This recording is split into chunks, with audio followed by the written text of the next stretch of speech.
allow me to welcome an actor who has not only won the most prestigious acting awards, but also top billed more than 10 films, each with a box office gross of over 100 million pesos in the Philippines. Please welcome the one and only John Lloyd Cruz.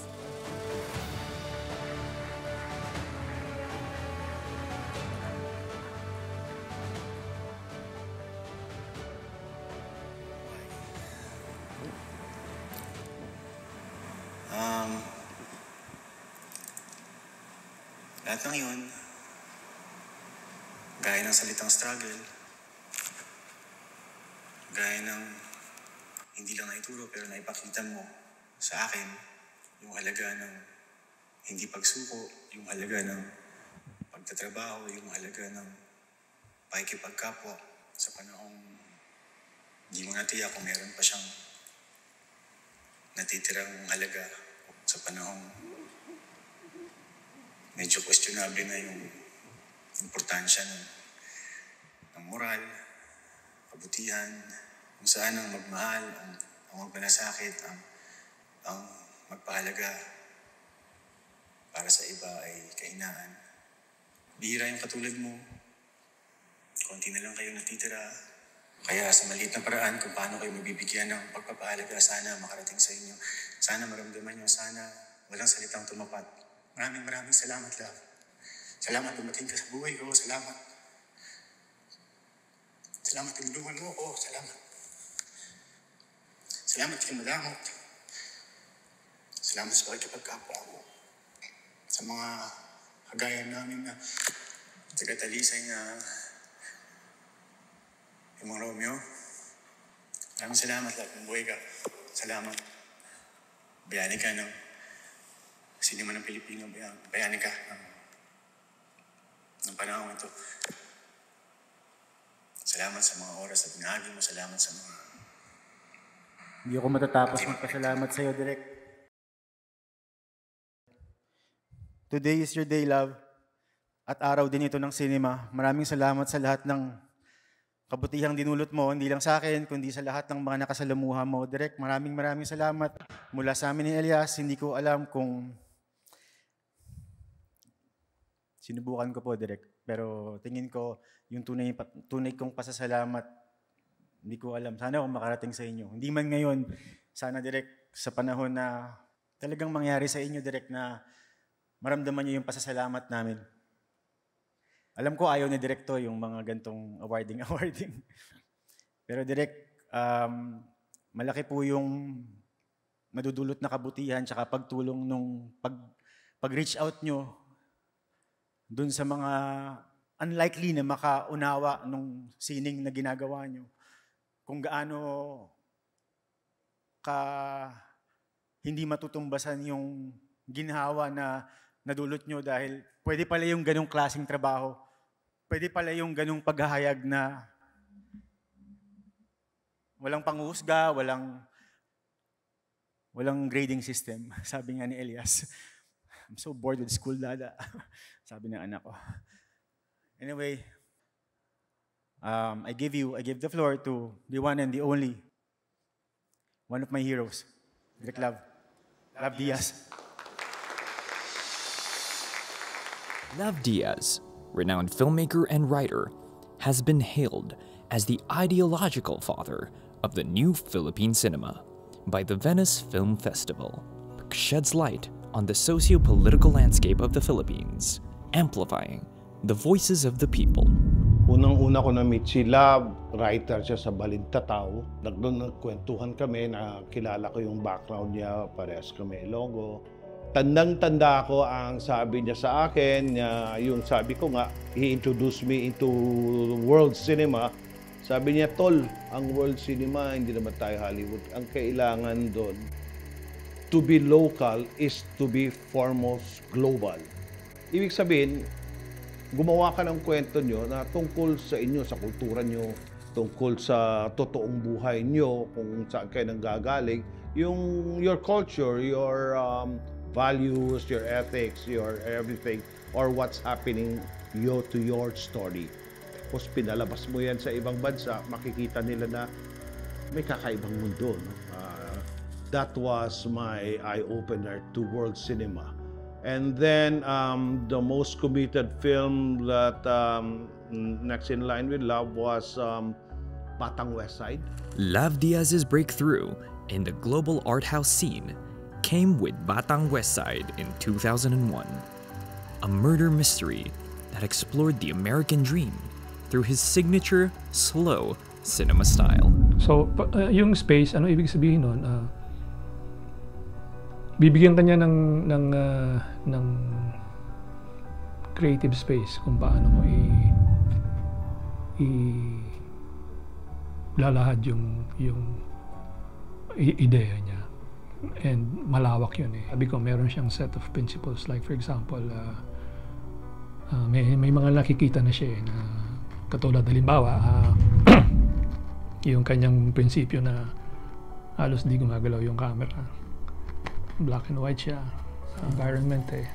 Pinakikiramdaman niya yung pulso ng environment eh. Siguro na naramdaman niya yung pulso ng environment. Yung ibinigay niyang contribution sa local na cinema, I think yung pagiging ito rin palagi nasa bukang bibig niya yung organic filmmaking. No? Ang gusto lang namin magsama para magkwento. Yung nakaka-refresh. So yun yung masasabi ko ng pinakamalaking difference sa kung paano siya magkwento eh. Story is king talaga. Pero at the same time, yung filmic language niya rin is so different. Tapos ang isa pang noteworthy about his scripts, walang descriptors. You know, which is sasegue ako ng Very Light sa Meisner. Ganun kasi kami mag-approach ng scene sa Meisner. Pag binigyan kami ng script, tinatanggal na yung descriptors, lines lang yun nandun. Which leaves a lot to the imagination of the actor. Golden Lion for Best Film goes to The Woman Who Left by Lav Diaz. Lav Diaz's The Woman Who Left has won the Golden Lion. Since 1998, Diaz has directed 18 films, winning prestigious awards, including Best Film at the Singapore Film Festival for Batang West Side, the Horizonte Award at Venice for Death in the Land of Encantos, and the Golden Lion at Venice for The Woman Who Left, among others. So he guides you, but also allows you the space to experiment on your own. He's very collaborative that way. Dadating ka sa set niya ng bukas and at the same time expecting to learn so much, not just about the character or the film, but to learn so much about humanity. But you know what he told me? He said na, Shaina, wala kang karapatan mapagod. Hindi ka artista, hindi ka actress, you are a cultural worker. That for me gives me so much purpose. And he's one of, I guess, the reasons why I'm still here now. I guess that's love. Love. Tol, rock and roll. Love, Tol, congratulations, kid. Naway magpatuloy ka sa pag-inspire, padayon. Thank you for sharing your stories and your messages. With an unwavering focus on Philippine history, Diaz's films confront us with uncomfortable truths, allowing his powerful storytelling to draw us into a deeper understanding of our shared humanity. His films leave an indelible mark, with an experience that lingers long after the credits roll.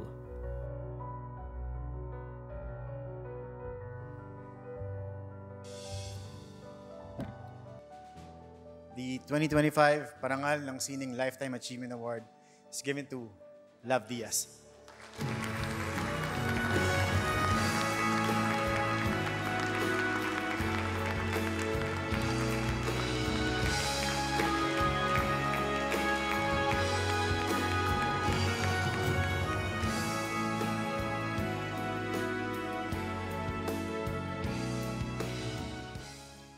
Sinubukan kong magsulat ng talumpati pero baka abutin tayo ng 9 na oras dito. Kasi yung lagi sinasabi nila, ba't ang haba ng mga pelikula mo? Kako hindi mahaba. Pelikula sila. Sa lahat ng mga tumanggap at tatanggap ng gawad ng parangal, pagbati po, pagpupugay, isang taos-puso at buong pagpapakumbabang pasalamat sa Film Development Council of the Philippines sa parangal na iginagawa nila ngayong gabi at sa patuloy nilang pagpupugay, paglilinang at pagbibigay ng halaga sa pelikulang Pilipino. At pakiramdam ko, parang wala pa tayong nagagawa. Nagsisimula pa lamang tayo mga manggagawa sa kultura. Naglipa na pa ang karahasan, naglipa na pa ang kahirapan, naglipa na pa ang pagwawalang bahala sa paligid, naglipa na pa ang pambabastos, naglipa na pa ang kawalan ng katarungan, naglipa na pa ang pagpapabaya, dahil pa nagugutom. Marami po tayong gagawin. Buong pagpapakumbaba po. Maraming salamat sa inyo lahat.